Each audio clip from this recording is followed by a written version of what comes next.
Alright everybody, today I wanted to make a video on some of my arcade boards that I have, and just want to show you guys part of my game collection. I have a pretty big collection, but my room's pretty much a mess right now, so I gotta pick that up. I'll do a full room tour in a later video, but for now I just want to focus on my arcade stuff, so let's get to it. These two guys here are shock boxes for the MVS system from the NAM 1975 all the way over. Those are all actual AES games. I just have them lined up because this is the shelf that fits them. But anyways, these two guys here, Last Blade 2 and Baseball Stars 2, are for the MVS cab. And down here are some of my MVS games.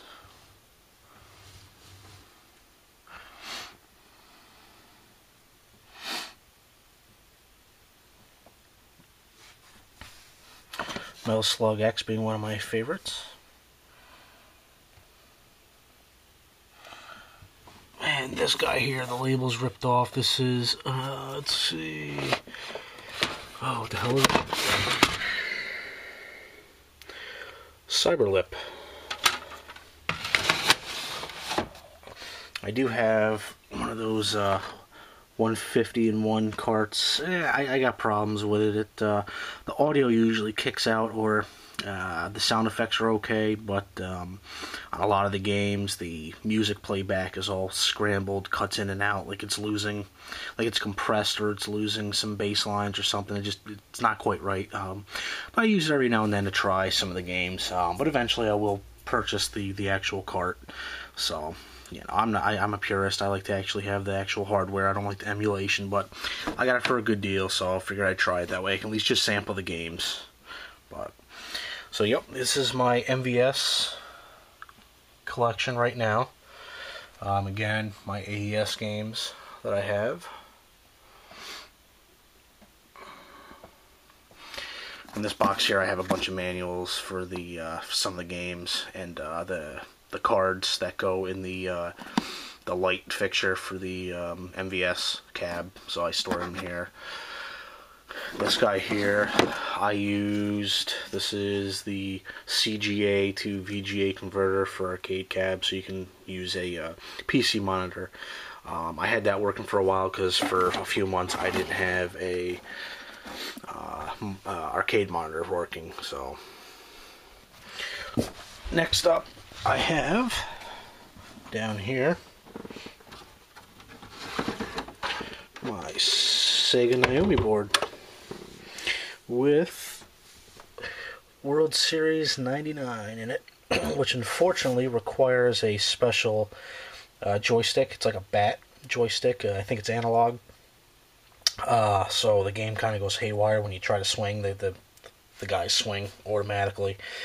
I have no idea where to find that part. I've looked, couldn't find it. I have no idea how to hook it up to my Neo Geo cab as a secondary controller, but anyways, it came with it. When I bought the Naomi, I got a good deal on it as well. So this was the game that came with it.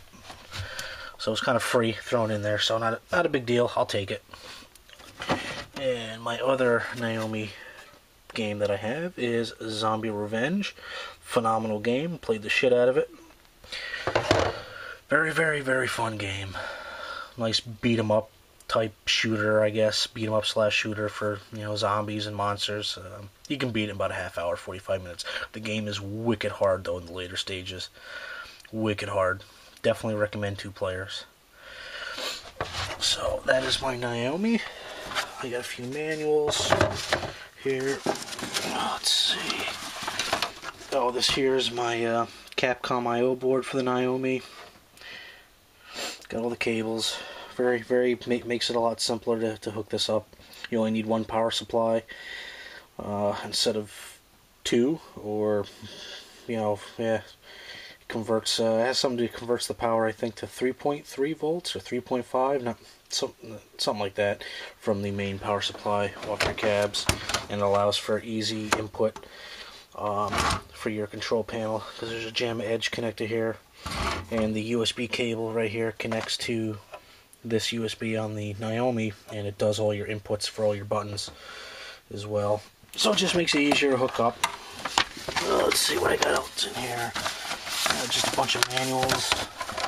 I'll put those back. Here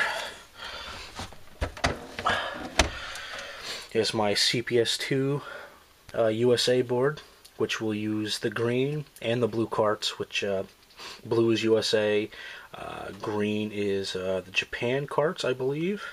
So you can use both. And the only game I have right now is Marvel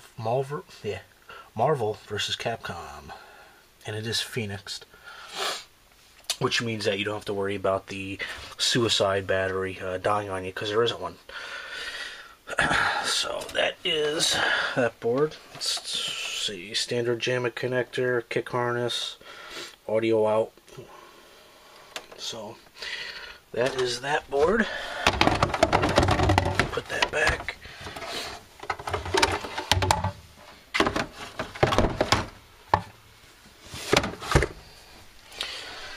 Okay, onto this pile here. In this box I have Soul Calibur,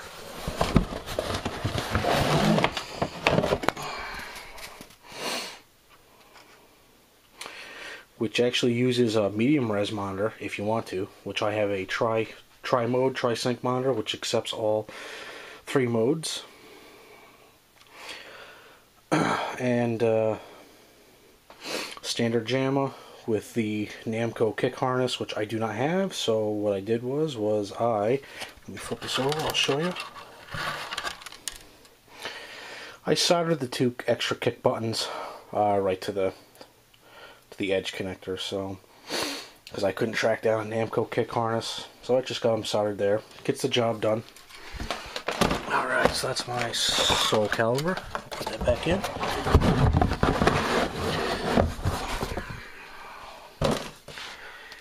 Next up is my Sega ST-V Titan board, which the only game I have for it now is Die Hard Arcade. I do want to get Virtual Fighter Remix.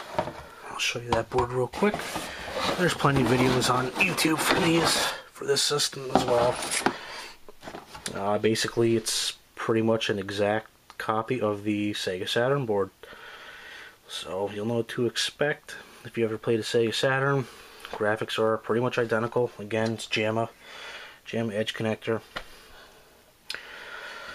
So yeah, it's the Sega board.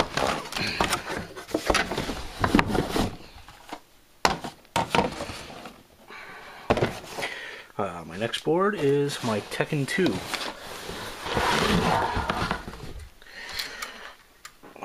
And this is another Namco board, based off of the PS1 hardware.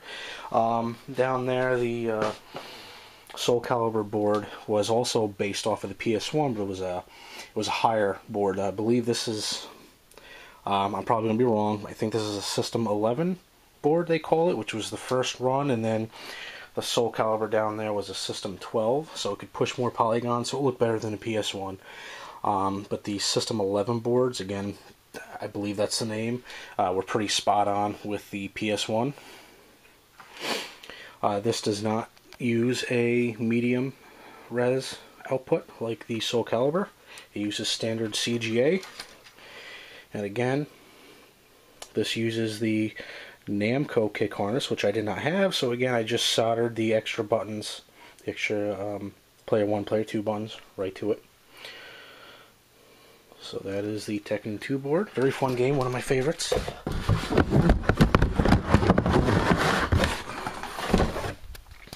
And then in this huge box here,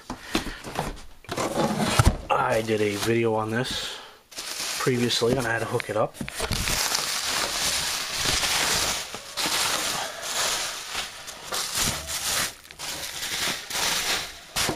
And this is my Mammoth Primal Rage board. And those are the leads that I soldered on in the previous video for the audio.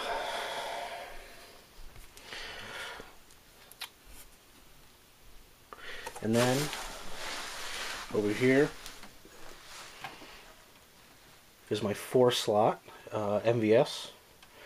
And got some games: Baseball Stars 2, Samurai Showdown, Cross Swords, and Aero Fighters 2 are in it right now. And this is the arcade cab that you've seen before, the only one I own, with the new monitor. Replaced the lights, all those lights work properly. Replaced all the buttons. Got the coin mech lights working properly. And thanks to a YouTuber, I got both credit lights working. It's not powered on right now, but... And inside here, we have a Namco 246 board with its I/O board here. And inside I have Soul Calibur 2 running. Actually, I have a it's a MVS to JAMA, or JAMA to MVS converter I have to use, because this is a dedicated Neo Geo cabinet, so it's got the MVS wiring. I know it mixes up the audio. You can overpower your amp because of the way it's wired, so you have to use this adapter. I don't know if you can see it or not, but this adapter right here allows you to throw in any JAMA board into an MVS cab. But with the audio, what I do is, because these have RCA out, I run them right into my amplifier, which you can now see down here with a nice sub. It's a nice 2.1, which I have those speakers mounted on the top. So for any game that uses RCA, I have it directly going to the amplifier. It sounds a hell of a lot better than the standard arcade speakers that are in here. So, and yeah, just about does it for all of my arcade boards that I have. If you guys want me to go in depth on any board that I have and explain a little bit more about them, shoot me a message, let me know, and I'll put up a video on that. So, thanks for watching.